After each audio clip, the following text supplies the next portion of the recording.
Increase speed to fill while reducing costs with ShiftWise Flex, a fully configurable VMS that leverages the power of artificial intelligence. Visit shiftwise.com to learn more. Hello, everyone. Welcome to today's episode of Elevate Care. I'm your co-host, Liz Cunningham. Today, we'll be hearing from Amy Rojas, a seasoned business and HR executive who is passionate about unleashing the ultimate potential of leaders in a number of ways. She has provided value to a spectrum of leaders from Fortune 100 to small nonprofit organizations. This episode is part of a short-form series where Amy uncovers practical strategies for setting clear expectations, removing obstacles, delivering impactful feedback, and celebrating success, the core pillars of building a high-performing team. You'll learn the tools to address conflicts and create environments where teams can flourish. Let's jump in. So a tiny bit of background on me. I spent many years, more than I will name the number two, in the corporate world and on the commercial side of business, and had a lot of opportunity to help companies be successful through their product or their service. And over the years, it became more obvious to me that it was exciting to look at how to help companies be successful through their people. So in my both corporate practice, but also in my since consulting practice, I focus on all of these different remedies, interventions, programs, and a variety of different ways to really help people be successful, whether as a leader or as a very successful, highly effective team. So what's interesting is people spend a lot of time and a lot of money and a lot of energy on big engagement strategies. One of the things that I utilize in my programs is a very foundational model.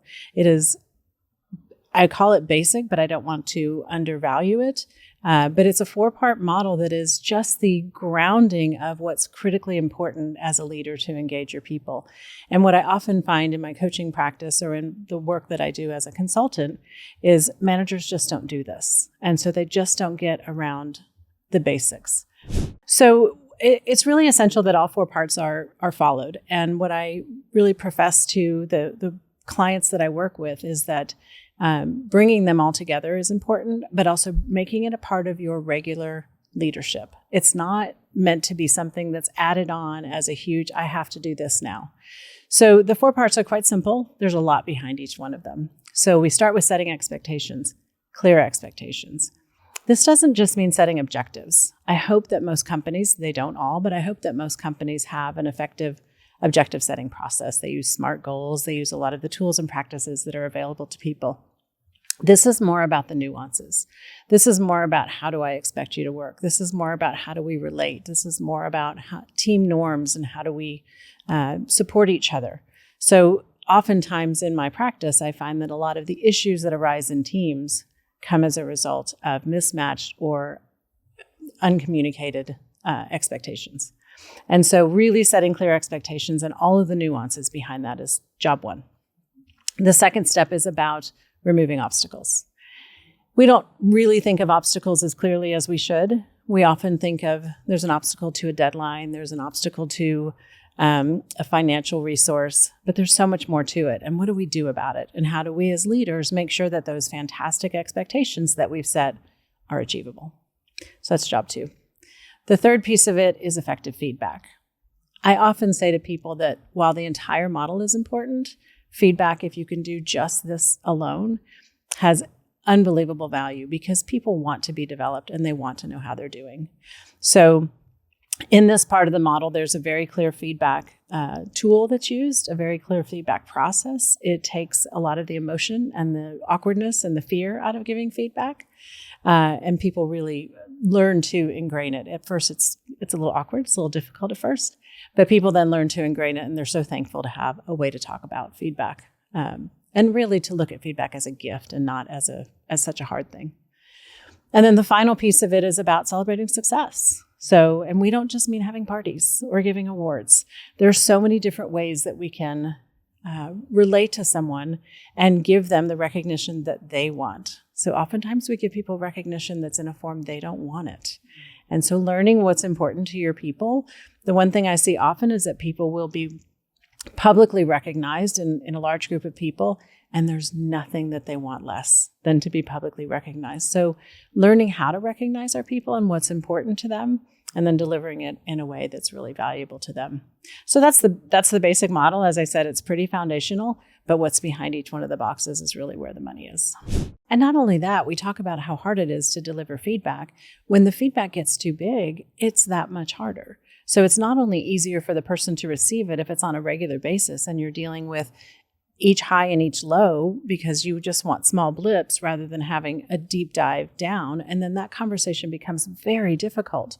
But if you do it on a regular basis and you have a good formula to use to do it, it's very easy and it's very valuable to your people. Part of what we're talking about in the model is that the feedback piece of the model has a very specific formula to it. So many people have done research and they've seen the 3-step model, the 5-step model. I actually use the 7-step model, but it takes the emotion out of it. So that awkwardness kind of goes away. It gives someone a way to deliver feedback that doesn't feel uncomfortable. And it's a proven model that shows that the chances of them responding to the feedback exponentially increase by the way the feedback is given. All of these things feed into becoming one team, and becoming one team feeds into all of these things. So when I talk about the feedback model, for example, the engagement model, for example, at the very center of that model is trust. And we know that from 5 dysfunctions of a team that trust is at the center of any good team. So that you have to start with that. A lot of the work that I do gives people a language to talk about trust. It gives people an opportunity to look at trust in the workplace and figure out, is it big? Is it small? Is it intentional? Is it unintentional? All of these things help us to put it in a place that we can manage it better and know what we need to do about it rather than sitting with it, which is what we often do. So building really strong trust is at the very center of any becoming one team, of any strong team, knowing that you can trust people to do what they're supposed to do. There are 3 basic kinds of trust that I talk about. But one of the most important one is, we'll speak to all of them. One of them is competency trust. People just want to trust that you're able to do what you're supposed to do, because I can't get my job done if you're not getting your job done. So it's just the general, I trust that you're going to do what your job says you're going to do. And then there's communication trust. So I trust that you're going to say what matters. You're going to say what needs to be said. You're not going to say things that don't need to be said. So being a good communicator is a big part of trust as well. And then there's contractual trust, which is you and I have a contraction. You expect me to do certain things in a certain amount of time, and I'm going to meet those contracts. I'm going to meet those commitments. So that's a very core center part of being able to be one team, which then breeds the second thing you talked about, which is collaboration. And once you're able to create trust, and then even equally important, I was going to say even more important, but equally important, is having one vision. So everyone is striving toward an ultimate goal, and each person has their reason to believe. So this is so critical that people actually understand what the ultimate goal is and how their work helps to make that goal happen, and a purpose within that goal. After you have that, then you can work on being sure that you own each other's success, that there's accountability to that ultimate goal, that you have respect for each other because you're meeting the 3 levels of trust, and therefore you have each other's back, you have accountability, and you're going to step in and help if there's something that isn't getting done. So that's how you really become one team. The final thing I'll say, and it's just kind of a side note, but it is important. There are very specific ways that you can surface underlying issues that aren't being talked about.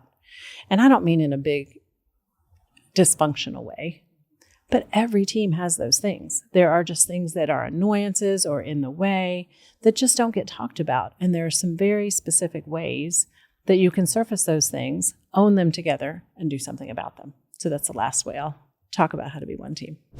In a team that is one team or operating as one team, the trust itself should provide an opportunity to do that.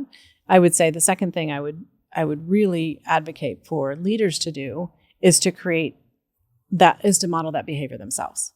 And so to be able to be vulnerable, to speak to when there's an issue, to speak to when they own an issue, so that other people are comfortable speaking to issues. But there are actually models, activities that you can do where you get together and anonymously you put all of your issues on the table. It starts off, the beauty of this process is that it starts off completely anonymously so that people are very free to speak to whatever it is they need to speak to. But by the end of the session, everybody's owning it together. People have stepped up and taken on each issue. They've decided which issues they want to address as a team. People have taken on leadership of the issues. It's all out in the open. It's an amazing process. And even the best teams can benefit from it. Often people don't even do the work to identify and agree to team norms. They exist by default. And that's where some of the issues surface, is that there are team norms that occur that haven't been spoken. And so to actually just put it on the table and do the work to say, let's collectively create our team norms. And I do another exercise with teams that says, where are we today? So let's evaluate today. What are our team norms? Let's just put them up on the board. What are the ways that we act, good, bad, or indifferent?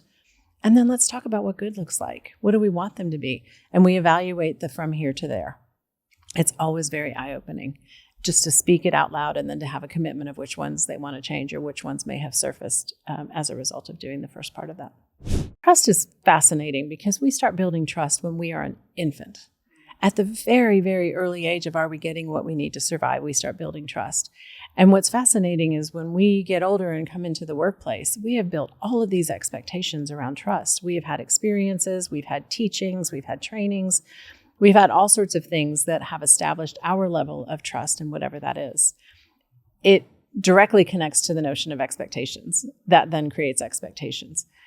So what happens in an organization is I have my level of trust, you have your level of trust, but we don't talk about those things. And so something happens and we decipher it in a way that looks backward into the way that we have experienced things over our lifetime. And then it becomes a bigger issue. So what I advocate for teams is, again, I said earlier, is to have this language around trust. And there's, a simple model. There are models for everything. There's a simple model that really helps you put things on a trust continuum that speaks to, is it intentional or unintentional? Is it major or minor? And you can actually identify by thinking through what has happened. If you end up in the unintentional minor box, you can kind of say, okay, I can write that one off. But people don't often do that. They sit with it. They get upset about it. They hold a grudge. They don't want to talk about it because it's awkward. So it's really nice to be able to put language to it. And then there are interventions and things that you can do to say, then what do I do about it? If it is intentional and major, then what do I do about that? So giving the team a language to speak to it and giving them a model to be able to identify when they have that feeling of a betrayal of trust helps them to plot it on the model and say, okay, what now do I want to do about it? And the emotions often come from all of these experiences we bring with us. They come from who we are on the inside, and the other person may be very different. So being able to speak to that and get underneath that emotion and then have a way to work through it is incredibly valuable. And we should just say out loud, every team has trust issues. Even if trust at the center is very, very strong, we are all individuals, and we bring all that to any team dynamic that we have. So having a way to address them, to speak about them, and to do something about them is invaluable. You know, if we go back to what I was saying about accountability and ownership, you know, if we all have an end goal in mind, we're all striving toward the same ultimate goal. And you know, what often happens is companies have a very large vision, and people in the workers that are doing the work on a day-to-day basis may or may not have a connection to that ultimate vision. They may know it's important for the company. They may know that it's how you need to grow or continue to evolve the company, but they may not know how their work connects to it. So going back to what I was saying about really having that personal connection, doing the work to, in marketing terms, we call it a WIFM, to the what's in it for me, to make sure that everybody has a what's in it for me, helps to create that productivity. And then the other things we talked about are, if you have that ultimate vision, everybody has their part to play in it. And then you are living up to the trust model. So you're living up to the competency and the communication and the contractual trust. Then when things go wrong, everyone's going to jump in and help each other instead of be angry. If you're not living up to your part of the bargain, when you're not doing your work, I'm going to get angry and go tell someone else about it and be frustrated. But if I trust you and I know you're doing the best you can and you're living up to your part of the trust model, then I'm going to jump in, because ultimately we're all striving toward that larger goal. So that all breeds productivity. That all breeds, we want to win. We want to be better. We want to help each other. We believe in our mission and what we're trying to accomplish.